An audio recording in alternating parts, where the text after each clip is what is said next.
اچھا یہ بتاؤ آج 4-5 لاکھ روپیہ لگا کے حج کہہ کے آوت ہے، کوئی حاجی دعویٰ کہہ سکتا ہے کہ ہمارا حج قبول ہے؟ بولو بھیا، کوئی نہیں کہہ سکتا۔ لیکن آج کل کے حاجی کہہ سکت ہے سینہ تان کے، جہاں ہی ہے وہ حاجی فلانے، حاجی کب بعد میں بتائے، پہلے بتائیے نام بعد میں، حاجی فلانے۔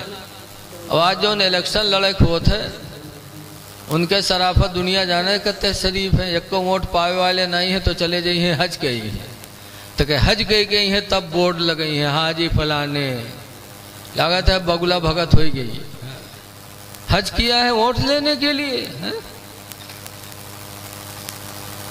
مولانا عبدالمصطفیٰ صاحب آدمی اپنی کتاب میں لکھتے ہیں کہ دو مسافروں کی ملاقات ہوئی، دعا سلام حال چال ہو کے بعد ایک صاحب پوچھیں بھئی آپ کے نام کہا ہے؟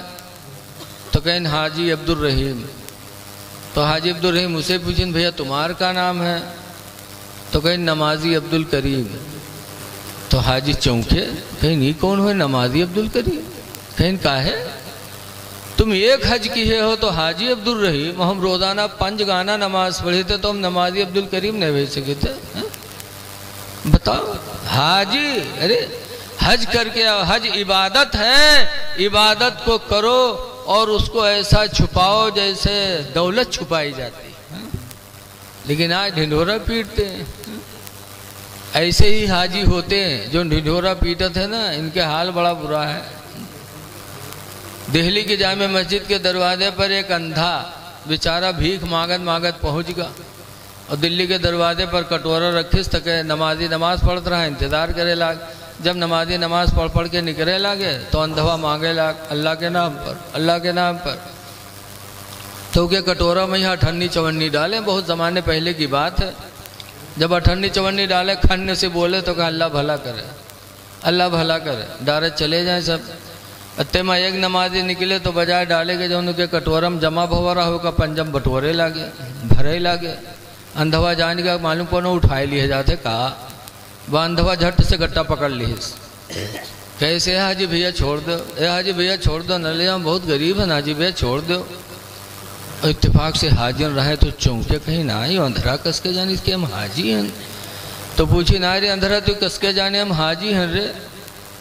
تو اندھرا کہتے ہیں حاجی بھیا اتا لٹا کام حاجی کے علاوہ کوئی نہ کری بھیا چھوڑ دے، اتا لٹا کام حاجی کے علاوہ کوئی نہ کری بھیا چھوڑ دے۔ بتاؤ حج کر کے آتے ہیں اس کے بعد یہ عمل۔ حاجی کا درجہ بہت بلند ہے، ایک حاجی قیامت کے دن جنت میں خود تو جائے گا، لیکن لکھا ہے روایتوں میں کہ 400 لوگوں کی شفاعت کرا کے جنت میں لے کے جائے گا۔ اللہ حج کی توفیق دے تو اس کی قدر کرو۔ بہرحال ماں باپ کا چہرہ دیکھنا عبادت ہے، لیکن آج آئے گا تو ماں باپ کو نہیں دیکھے گا، آئے گا باہر سے تو فوراً نہ بھائی نہ بہن نہ لڑکا نہ بٹیا نہ ابا نہ مہتاری، احتیاط ان کا ڈھونڈی ہے۔ احتیاط نہ دیکھیں تو کہیں گڈوا کمی کہاں ہوئے گی، کہاں ہے گڈوا کمی؟ لاگت ہے قیامت آئی جاتی ہے ان کے اوپر، اور جب نہ پئی ہے تو گھر میں گھسی ہیں، اور جب گھر میں گھسی ہیں ڈھونڈے پئی گے تو ہم منہ کپت نہ پھولا ہے۔ اب کھڑے ہیں کہا کریں، بڑی ہمت کے ہاتھوں لگے ان کے کہا بات گرے میں بھاگو ہٹتا، اتنی زور سے ہڑکاوت ہے لیکن نوجوان کا شرم نہیں، تب ہوں کہ کہا بات گرے، کہا بات کا ہے غصہ، کہیں سن یا تم نے بھائیوا کا لے کرو ہم کا لے کرو، کہیں کہے کہا ہوا، کہیں توور بھائیوا آج ہم کا گالی دی سے یا تو بھائیوا لے کرو ہم کا لے کرو، گالی دی سے لاؤ لاٹھی کہاں ہے اٹھاؤ۔ اب بتاؤ دن بھر کما کے آیا ہے، شام کو چڑیلی نے لاٹھی پکڑا دیا، اب بیوی کے چکر میں آج کا نوجوان اپنے بھائی پہ لاٹھی چلا رہا ہے۔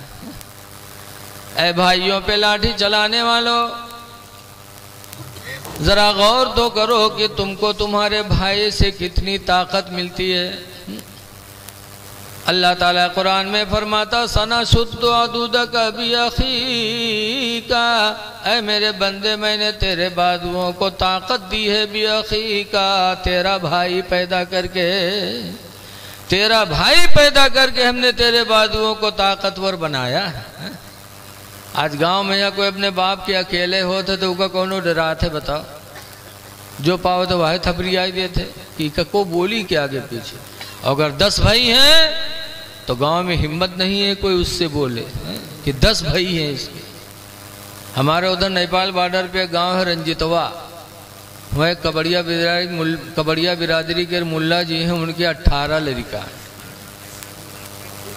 تو گاؤں میں یہاں کوئی پردھانی میں ٹھاڑ نہیں ہوتے ملا جی کے سامنے.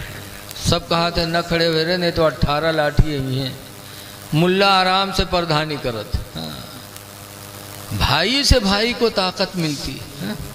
آج بیوی کے چکر میں بھائی کو کمزور کر رہے ہیں.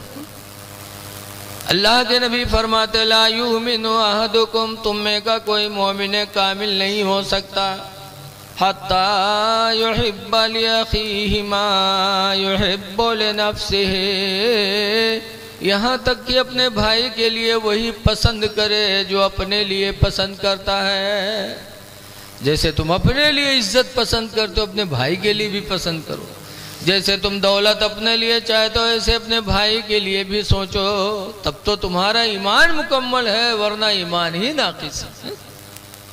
اس لیے لوگوں، سب سے اچھی عورت وہ ہے کہ مرد باہر سے آئے دیکھے ایک نگاہ تو خوش ہو جائے. اور صحابہ میں چیزیں تھیں. ایک صحابی جن کا نام ہے حضرت ابو طلحہ انصاری، ان کی بیوی کا نام تھا ام سلیم. ایک ہی لڑکا رہا ان کے، نمونیا کی بیماری ہوئی گئی. اب سانس اکھڑ کے چلنے لگی. حضرت ابو طلحہ صبح کام کے لیے نکلنے لگے تو بچے کی حالت نازک، لیکن پھر بھی غریب صحابی تھے تو روزی کمانے چلے گئے. اللہ کی مرضی کہ ان کے اکلوتے بیٹے کا انتقال ہو گیا. ام سلیم نے سوچا میری زندگی کا ایک سہارا بچہ تھا، آج اللہ نے اسے لے لیا. شام کو میرے شوہر ابو طلحہ تھکے ماندے آئیں گے اور اکلوتے بیٹے کی لاش دیکھیں گے تو غم سے پارا پارا ہو جائیں گے. ام سلیم نے سوچا کہ آج اپنے شوہر کو اس غم سے کیسے نجات دوں. ام سلیم کے بارے میں روایت ہے کہ انہوں نے بچے کی لاش کو اٹھایا، گھر کے ایک کونے میں لٹا دیا، اوپر سے چادر ڈال دی. پھر کھانا بنایا، نہایا، کپڑا بدلی، بناؤ سنوار بھی کیا. اس طرح بن سنور گئے جیسے لگتا ہے گھر میں کوئی خوشحالی کا وقت ہے. بن سنور گئے. شام کو جب حضرت ابو طلحہ انصاری کام کر کے واپس آئے، جیسے دروازے پر قدم رکھا ویسے فوراً فرماتے کیف الغلام، اے میری بیوی ام سلیم بچہ کیسا ہے. آتے آتے جب بچے کی خیریت پوچھی تو ام سلیم نے لاش کی طرف اشارہ کر کے کہا ہدا نفسہ، اس کی سانس رک گئی ہے، سانس رک گئی ہے. جھوٹ نہیں بولی اور اپنے شوہر کو سمجھنے بھی نہیں دیا. کہا سانس رک گئی ہے. ابو طلحہ سمجھے کہ سانس اکھڑ کے چل رہی تھی. بچہ سو رہا ہے، اس کے مطلب سانس رک گئی ہے، بچہ سکون سے ہے. اور ام سلیم جھوٹ بھی نہیں بولی کہ آدمی مرتا ہے تو سانس رک ہی جاتی ہے. ابو طلحہ سمجھ نہ پائے، خوش کہ میرا بچہ ٹھیک ہے. ام سلیم نے کھانا دیا. حضرت ابو طلحہ انصاری نے کھانا کھایا، بستر بچھایا، ابو طلحہ لیٹے، ام سلیم بھی لیٹی. روایتوں میں ہے کہ میاں بیوی صحبت بھی کر لیے. جب صحبت سے فارغ ہو گئے تب ام سلیم سوچتی ہیں کہ میں نے اپنے شوہر کے سکون میں کوئی کمی نہیں چھوڑی. تاب اٹھ کے بیٹھتی ہیں، کہتے ہیں میرے پیارے شوہر ایک مسئلہ بتا دو. کہا کیا؟ کہ اگر کوئی آدمی اپنی کوئی چیز امانت کے طور پر آپ کے پاس رکھے اور پھر وہ مانگے تو آپ دیں گے کہ نہیں دیں گے؟ کہا بالکل دے دیں گے. کہا کوئی تکلیف؟ کہا کون سی تکلیف؟ امانت کو واپس کرنے میں کون تکلیف؟ تب ام سلیم کہتے میرے پیارے شوہر اگر یہ مسئلہ صحیح ہے تو یہ بھی جان لو کہ اللہ تعالیٰ نے میں تمہیں جو ایک اکلوتی اولاد دی تھی وہ اولاد بھی خدا کی امانت تھی. آج اللہ نے اپنی امانت واپس لے لی ہے، بچے کا انتقال ہو گیا. جیسے ابو طلحہ انصاری نے سنا چارپائی سے اٹھے گئے، چادر ہٹائی، بچے کی پیشانی کو چوما اور رو رو کے کہتے ہیں میں سلیم غضب ہو گیا. ہائے افسوس میرے اکلوتے بیٹے کی لاش گھر میں رکھی رہی اور میں نے کھانا بھی کھا لیا، آرام بھی کر لیا، صحبت بھی کر لی. ہائے افسوس ام سلیم تم نے بتایا تک نہیں۔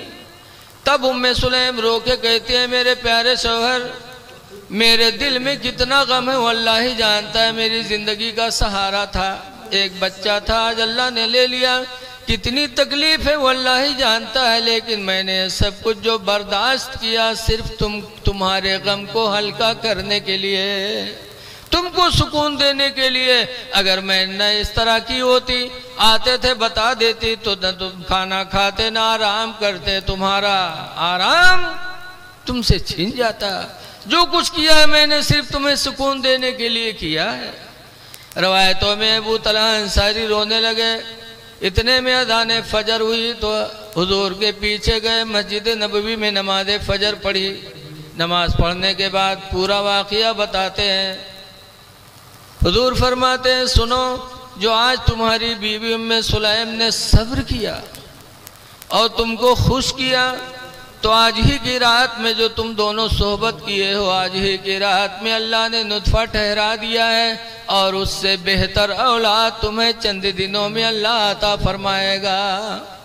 اور چند ہی دن گزرے کہ ام سلیم کی گود الحمدللہ پھر ہری بھری ہو گئی۔ یہ صحابہ کی بیویاں تھیں کہ اپنے شوہروں کو سکون دینے کے لیے سوچا کرتی تھی۔